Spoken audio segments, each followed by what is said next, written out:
I 100% will take a moment, especially when we have a great crowd, to take it in. There's always a moment of reflection and being proud of what our staff has done, and we try to celebrate our wins as much as possible. Then we very quickly reset and move on to the next one and get going.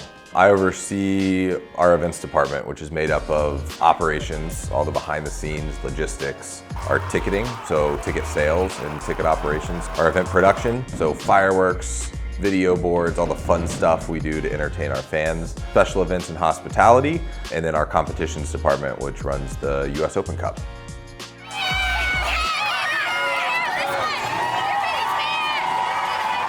You see kids like so excited to see their role models and their heroes, the joy on their face. A lot of times when you work in sports, you take that for granted. You're around the players, you've been to so many games, you've been to the stadiums, but to see the excitement and the joy is incredible.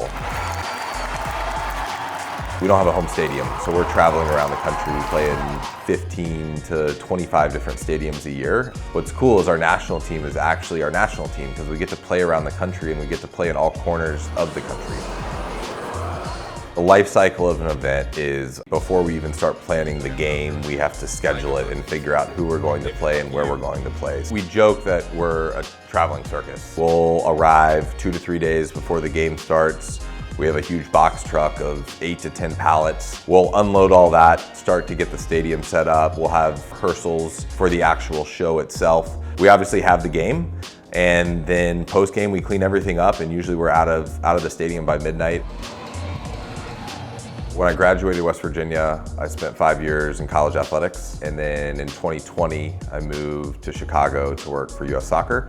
I've had a bunch of different roles. I started as manager of event operations, was really into the logistics and behind the scenes of our senior national team games, and obviously have moved into my role now where I oversee 25 people in a much bigger operation for the Federation. Yeah, that'd be awesome, man. I appreciate that.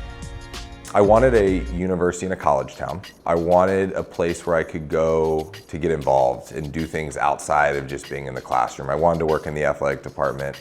I wanted to do things and meet people that would get me to where I wanted to be. And I always felt that when I visited Morgantown, like that was the place. Find ways to get involved, and it doesn't need to be directly correlated to your dream job.